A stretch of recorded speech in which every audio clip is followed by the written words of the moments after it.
મિત્રો તો અહીંયા છે આપણે સોલે સૈણા છે અને આમ છે દેશી સૈણા.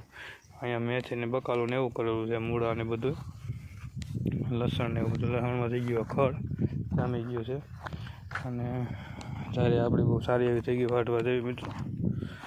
તો આપણે જઈએ ધીમે ધીમે ભેંસું પાસે, કારણ કે ભેંસું બધી બહુ હેરાન કરે, બે આમ જાય ને બે આમ જાય ને. કારણ કે હવે એને બપોર થઈ ગયા એટલે ધરાઈ રહી છે ઘણી ખરી શરીરને. તો તમને મિત્રો લઈ જાઓ ભેંસું પાસે. આપણો વ્લોગ જોતા રહેજો, લાઈક શેર સબસ્ક્રાઈબને મિત્રો સપોર્ટ કરતા રહેજો. તો સરસ મજાનો ડેમનો કાંઠો છે મિત્રો અને વાતાવરણ બહુ સારું છે, ઠંડો ઠંડો પવન આવે છે અને તડકો છે પણ એટલો બધો લાગતો નથી કારણ કે પવનને લીધે. તો મિત્રો આપણો કંઈક ડેલો છે, આપણી ગાડી પીડી છે સામે અને જો અહીંયા ભેંસું ચરે છે ડેમના કાંઠે કાંઠે.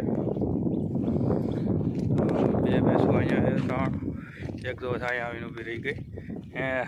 આનું નામ છે ઠોઠો. એને ખંજવારવા સિવાય કાંઈ ધંધો નથી, બાકી બધી ખાધા રાખે. અને 6 જણા માલ આમ ચડે, એક ગાય છે, બાકીના બીજા બધા માલ આપણે ઘરે છે વાડીએ. ત્યાં છે ટોટલ આપણી પાસે 19 માલ છે. 6 અહીંયા લેવાને 13 માલ ત્યાં બાંધ્યા. 13માં નાના ટપુડા પણ આવી ગયા.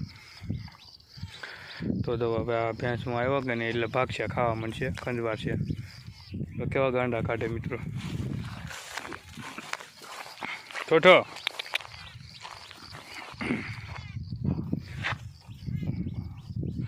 ધરાઈ રહી કે નહીં એટલે એ હવે ટાઈમ પાસ જ કરશે. પછી થોડીક વાર પછી એને આપણે બાંધી દેવું કે જેથી કરીને બપોર પછી ખાય. અને બાવાટાનો કંઈક મિત્રો આવો છાંયો છે, બેસવાની મજા આવે એવું છે ડેમના કાંઠે. તો મિત્રો હવે જે આગળના વ્લોગમાં હું તમને બતાવીશ. હવે ભેંસો ઘડીક ચારી લઈને પછી એને બાંધી દઈ. તો આપણો વિડીયો જોતા રહેજો મિત્રો.